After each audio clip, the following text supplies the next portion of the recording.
What's up? Good morning, good morning. Punta ako ngayon sa Dasmariñas mula dito sa 13 Martires. Susunduin ko yung dalawa kong dalagita. Doon sila natulog sa church kagabi. Pasensya na po at maingay, ulitin ko lang. Doon sila natulog sa church kagabi sa Dasma. So ngayon susunduin ko na, nag-chat na sa akin yung dalagita kong anak. Sunduin ko na daw sila. Medyo mahaba ang biyahe kasi naka-e-bike lang po ulit ako. E-bike lang muna tayo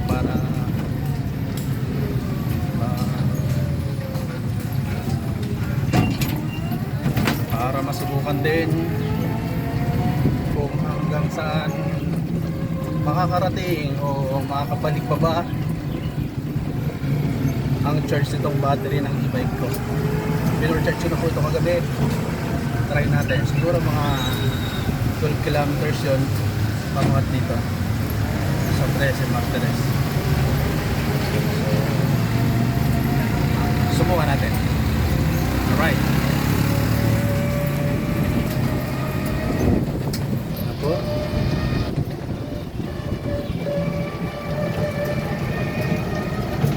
Palabas na po tayo ng Governor's Drive. Yun po yung highway dito sa 13 Martires papuntang Dasmariñas.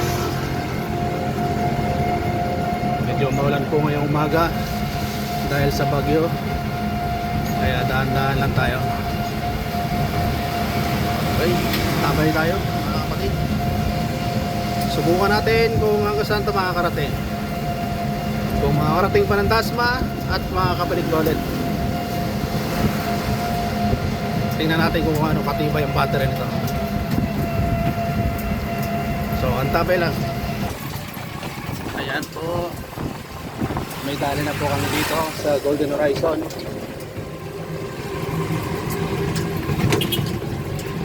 Meron na din po tayong mga kainan, yung mga kaumukas. Meron na rin po tayong mga hardware. So hindi na mahirap sa pagbili. Hindi na pupunta kung saan saan pang malalayang lugar kasi nandito na rin ang mga hardware na malalaki.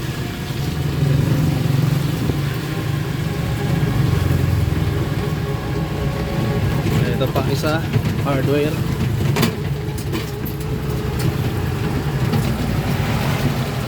Yan po naman yung tracking ng haro, naglalakihan yung mga equipment nila kasi may planta po sila dito sa amin. Sa kabilang side naman nandito yung Alphamart, gasolinahan, dalawa po yan. Ito ang isa, Spider gasoline station. Yan. Sa banda rito naman po may mga padala na tayo. Ito SMG. Sa kaliwa naman po ay meron namang Alphamart. Palabas na po tayo ng highway, itong Governor's Drive. Makaliwa na po tayo dito sa highway.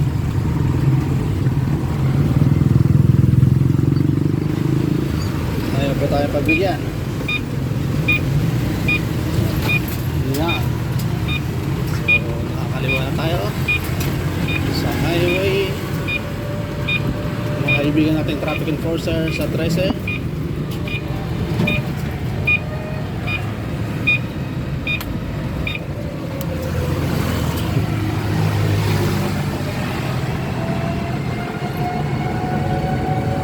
Tuturo ko kayo sa kahabaan ng Governor's Drive.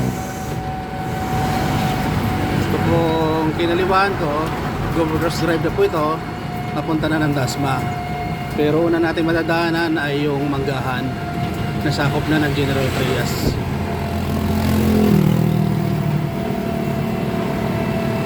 Medyo malayo-layo pa yun. So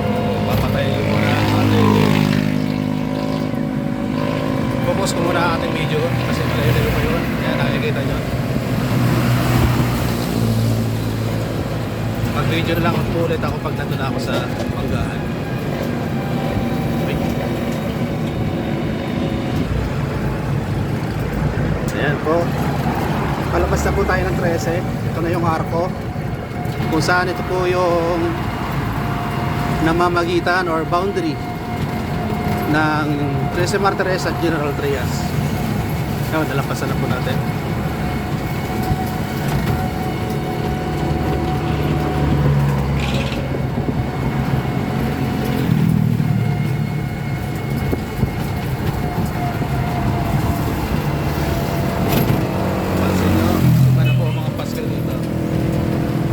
Trias ako yan.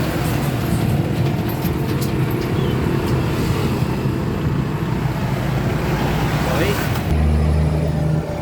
Ito po. Ito po yung dulo ng General Trias. Pero parang ito na po yung poblasyon. Kasi naglalaki ng mga building. Mayroong dalawang malalaking ospital. Tapos nyo na lapasan na natin yung isa. At sa bandang kanan naman, ayun po, napakalaking hospital din. Hindi yata makita dito sa video ko. Paglampas naman natin dito sa tulay, ayan, may malalaking building din. Nandito yung may ginagawa pa dito sa kabila. Hindi ko alam kung ano to, pero parang mall din ito. Ewan ko lang. Kabila naman mga kainan. Yan. Balik tayo sa kanan. Ayan po yung malaking hospital. Natatabunan na ng building eh. Hindi nyo na nakita. Ito naman po yung palengke dito. At the same time may mga tinta sila dito na may mga pwesto yung mga cellphone, kung ano-ano pa, mga groceries. Sa kanan naman po dito ang Walter Mart. Siyempre may Jollibee sa loob ng Walter Mart. Mga bangko sa kaliwa, RCBC.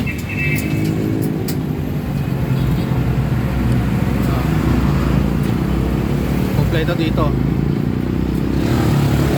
sa Barangay Manggahan, General Trias, Cavite. Ayan po. Ito pa ang bangko. Dito naman paradahan papuntang Alabang ng mga van. Sa kaliwa naman po Metro Bank, East West Bank, CBS Bank or CBSB, DV Mart. Ayan po. Ito na po dito sa Barangay Manggahan, General Trias, Cavite. Isa pang bangko sa kaliwa, PNB. Papansin nyo, ayan ang PNB. KFC sa kanan, Pure Gold. And then BDO. Malapit na tayo sa crossing. Ito BDO, 7-Eleven. Kaliwa naman ay McDonald's. Pag dumiretso po tayo ay diretso po ito ng Dasmariñas. Kapag kumaliwa naman tayo, doon na po ito sa poblasyon ng General Trias. Napakalayo pa po yan. Pag kumana naman tayo, papunta naman itong Amadeo. Amadeo naman po yan.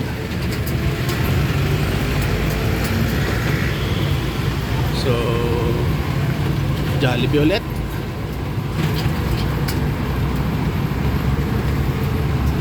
Jollibee ulit dyan.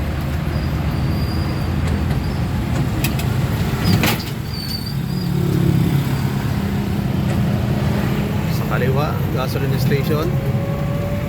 Katabi Burger King. After ng Burger King, mayroon naman po ditong mall na maliit.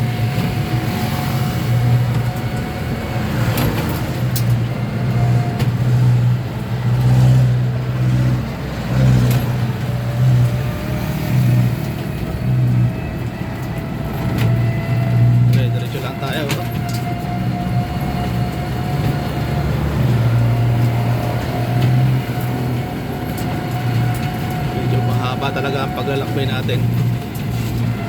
Medyo mabagal din kasi bike lang. Ito na ang aking alma mater, Lyceum. LPU dito po sa nakakasakop nito ay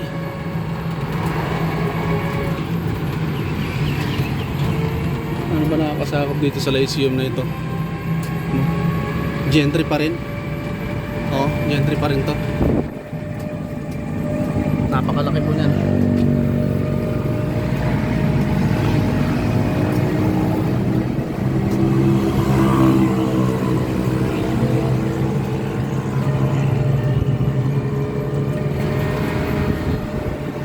Yan naman po yung hotel nila, Bayleaf, na kung saan kapag may pasok, yung mga malalayo, dyan po nangungupahan. Yung mga bossing ng Lyceum dyan din nangungupahan sa Bayleaf Hotel,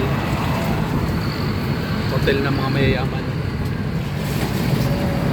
Alright, putulin ko muna po ulit, balik ako mamaya. Okay, tuloy po tayo. Ito naman po madadaanan natin, Magnolia. Sako pa rin ng General Trias yan. Yan po yung mga malalaking kumpanya dito. Pwede nyong pasukan kung kayo naghahanap ng trabaho. Sa kanan naman po ay ang Pure Foods. Napakalaking kumpanya. Pwede kayo mag-apply dyan. Yung mga tambay-tambay dyan, pwede kayo mag-apply. Kung gusto nyo, kung ayaw nyo, wala tayong magagawa dyan. Tambay na lang kayo. Yan ang Pure Foods. Napakalawak na yan. Nag-extend pa sila doon ng isa pa pang building na malaki. Okay, dito tayo sa kaliwa. Pag kumaliwa po kayo dyan, General Trias pa rin. Pero yan po ay Arnaldo Highway na. Okay, gasoline station pa rin. Pizza Hut. Nakikita nyo po yung mga malalaking food chain dito at malalaking kumpanya na kagaya niyan, Pure Foods. Kami po ang nag-install niyan way back 2008 hanggang 2015. Nag-install pa rin kami diyan ng pailanilan ng mga internet, ng mga higher package and data na ginagamit nila para sila sa kanilang operation. Ayan.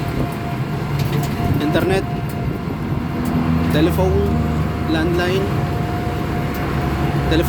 and higher package and data. Ito rin, naparami namin install dito na internet at saka mga voice, so sinasabi natin na telephone, landline, napakarami. Via fiber po lahat dyan. Welcome Depot. Alright, malapit na tayo sa boundary naman ng General Trias and Dasmariñas, Cavite. Ayan na po. Ayan na po yung arco or boundary ng dalawang bayan na yan, Dasmariñas at ng General Trias. Dito po sila naghihiwalay. At ang una nating pagpasok natin sa arko na to, Dasmariñas nga, ang una nating madadaanan syempre kung saan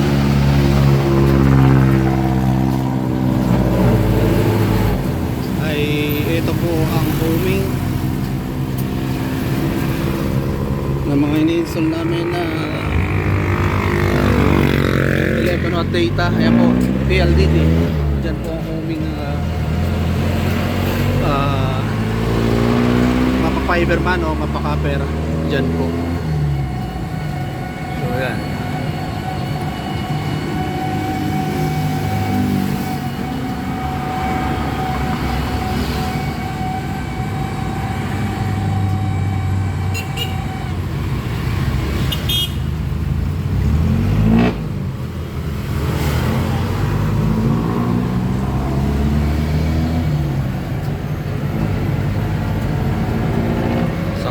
Bahagi, Security Bank.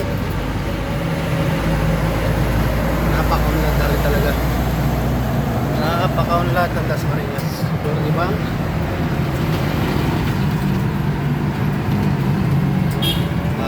kanan po, pamuhat dito. Dito po ang napakalaki economic zone dito sa Dasmariñas. Ito po yung tinatawag na FCIE. Napakarami namin customer dyan noong araw. Lahat po ng kumpanya dyan. Kami po nag-install.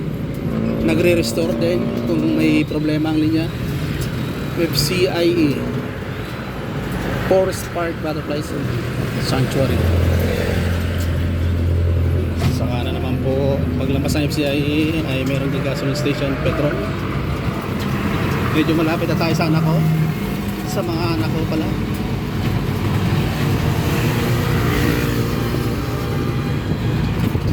Napakaganda, di po ba? Napakalinis ang kalsada dito sa Dasmariñas, Cavite. Taga rito rin po ako nung araw. Lumipat lang ako sa 13. Sinubukan ko doon na mamuhay. Maiba naman. May bahay din po ako dito sa Dasmariñas. Pinapaupahan ko lang. Malay natin ilang panahon lang o kaya next year babalik na ulit ako dito sa Dasmariñas, Cavite,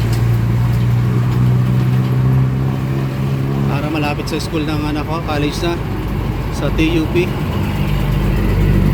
Dasma.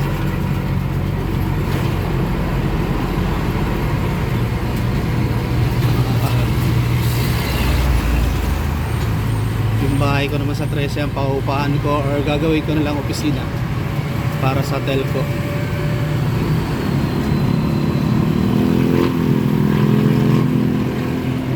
Huli ko muna ako at baka tayo mapanggana.